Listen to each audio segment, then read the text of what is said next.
Hi everyone, this is Amy and welcome back to my channel. Today we're making Banh Khot. For this dish, I bought a takoyaki pan. Do you need this? No, for every day, but I did get this on Amazon. It was relatively cheap and this is cast iron. So for our batter, we need a cup of rice flour. I forgot to film the tablespoon of cornstarch that goes in, along with a half teaspoon of salt and a teaspoon of turmeric. We're going to give it a really good mix of the dry ingredients before drizzling in 1 cup of coconut cream, unsweetened, because coconut cream is pretty sweet already. We don't need the sweetened kind.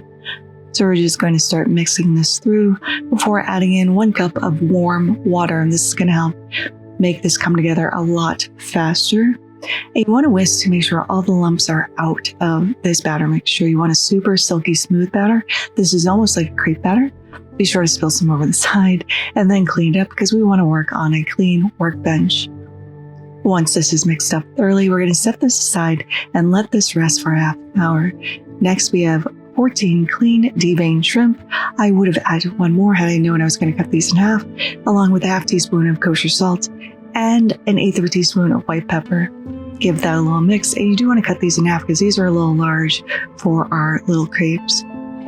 We also need to chop up both the whites and green parts of 2 scallions. You put this in a heat-proof bowl because we're going to tip over 2 tablespoons of hot oil to make a nice scallion oil.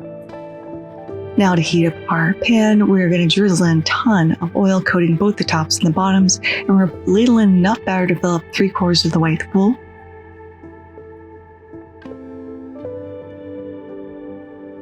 Cover this up and let that cook for 2 minutes before removing the lid, adding a half a shrimp on top of each. This is why I had to cut these in half because these balls are very small.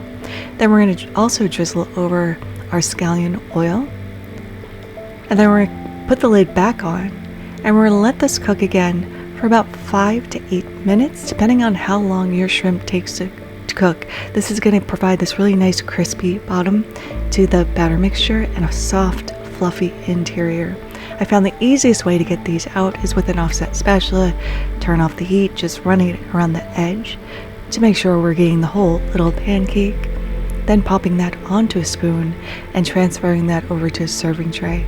And I found this method the best way to remove these. It was a learning curve. If you notice, the pan in the last shot was dirty because I had to test run it first. So now I've just played this on my favorite platter with some nak chom sauce and some leafy greens. I have some Thai basil, some romaine, and some perilla leaves. Now we can go ahead and give this a taste. And I can tell you, when I popped one of these in my mouth, it was absolutely delicious. I made a little wrap or some, and I poured a little nak chom over the top.